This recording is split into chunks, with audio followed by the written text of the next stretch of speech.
Kau pernah tak fikir, kenapa ada orang hidup senang-lenang, tiap minggu makan sedap, cuti ke luar negara, beli kereta tanpa hutang, tapi engkau pula kerja pagi sampai malam, tapi duit tetap cukup-cukup?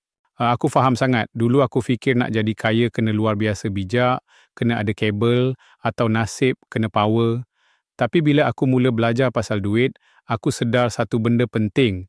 Kita semua boleh jadi kaya, bukan dengan jalan ajaib, tapi dengan faham sistem. Masalahnya, kita tak pernah diajar sistem tu. Kita diajar cara cari duit, bukan cara urus, gandakan dan lindung duit. Jadi hari ni aku nak kongsi 5 langkah yang mungkin ringkas, tapi bila kau amal, ia boleh ubah hidup kewangan kau.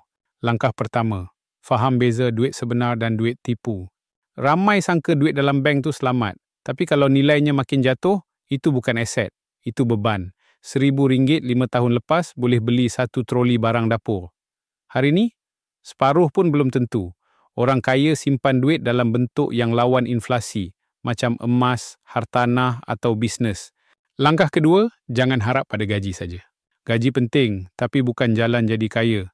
Ia alat, bukan destinasi. Orang kaya kumpul aset. Aset ni benda yang bagi pendapatan atau naik nilai.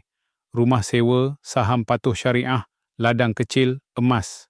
Simpan RM10,000 dalam bank 5 tahun, kuasa beli susut. Tapi emas, biasanya naik nilai. Nampak beza?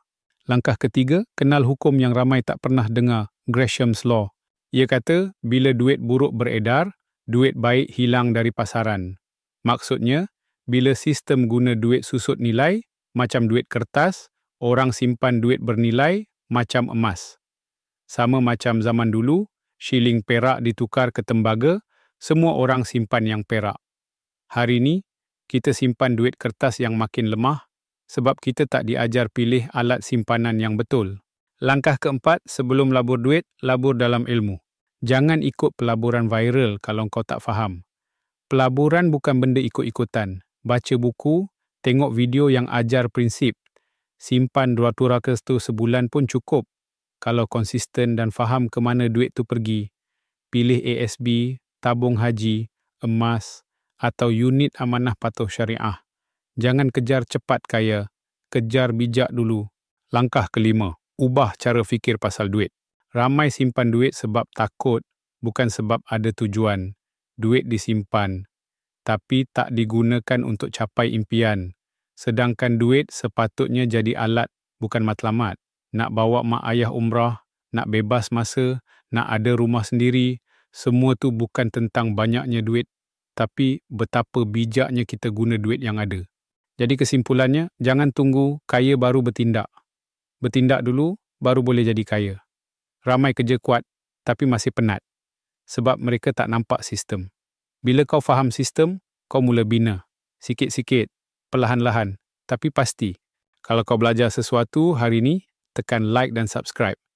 Dan komen antara 5 langkah ni, yang mana paling kau rasa mencabar nak mula. Saya Anwar dari Jiwa Ringgit. Kaya bukan nasib, kaya itu ilmu dan tindakan. Dan hari untuk mula, bukan esok tapi hari ni.